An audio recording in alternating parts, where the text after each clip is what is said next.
In a storage room beneath a museum that few visitors ever see, a tablet the size of human hand has sat mislead for decades.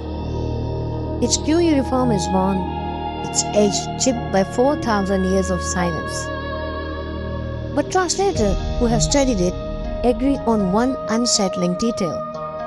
This isn't a myth about monsters or floods or gods hurling thunder.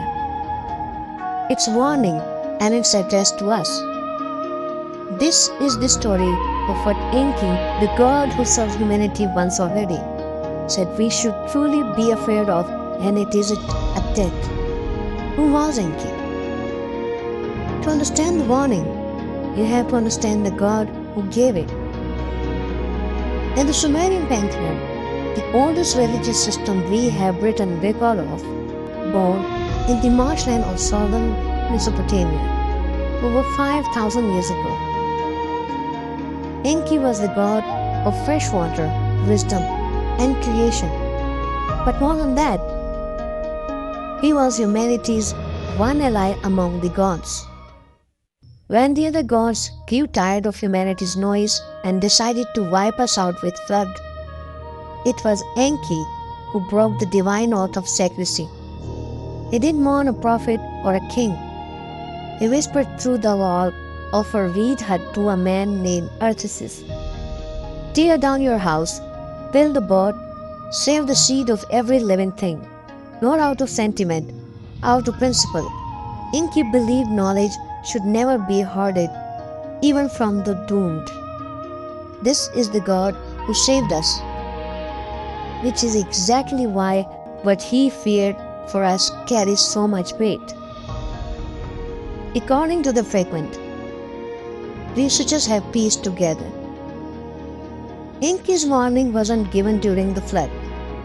It came after once humanity had rebuilt, multiplied, and started to forget. The tablet describes Enki visiting the temple at Eridu one final time, not to bless the harvest, but to speak to the priest directly. And what he does then breaks from everything you would expect a Bronze Age warning to say. He doesn't want them to fear Indian's temper. He doesn't want them to fear drought or flood or the sea. He tells them to fear the moment they stop asking questions. In the surviving lines, reconstructed and debated, since so much of the tablet is damaged, Enki tells the priest that the god didn't send the flood because humanity was loud. They sent it because humanity had become predictable, comfortable, certain. A people who no longer wondered were a people who could be led anywhere, believe anything, and repeat the same mistake that nearly ended them. The real danger in Enki's telling was never a punishing God. It was a mind that stopped questioning its own certainty. The tablet is said to break Enki's warning into three fears, and translators have found strikingly consistent phrasing on this one.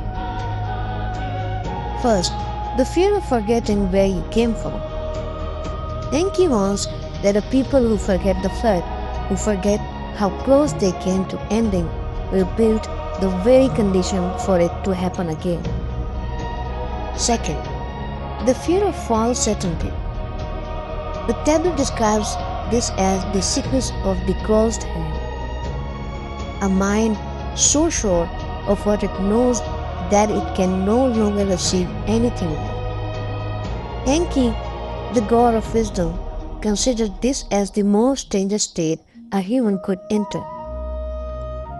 Third, and this is the line scholars find most striking, the fear of silence, where there should be a question, not silence as peace, silence as surrender, a society that stops asking why of its rulers, its gods, or itself. Three fears, not a monster, not a flood, not death. Enki's warning was about the mind quietly closing itself, long before any disasters arrived to finish the job. Why this matters now? Whether every fragment of this tablet survives scholarly scrutiny is still debated. Much of Sumerian literature exists only in partial, reconstructed form, pieces together from multiple copies made centuries apart. But the core of Enki character across every verified myth we do have, Atrahasis and Enki and Nimha cycle, Enki and the world order, is remarkably consistent. He is always the god who values knowledge, questioning, and the refusal of easy answers or blind obedience. Which is what makes this warning feels less like ancient superstition and more like something we are still failing to hear 4,000 years later. Enki did fear that we would be destroyed. He feared that we would stop noticing when we were. If this is the message carved into one of the humanity's oldest surviving texts, it's worth asking, has anything really changed? If you want more forgotten warnings pulled from the world's oldest myth, subscribe and let me know in the comments which ancient bronze story you want to uncover next.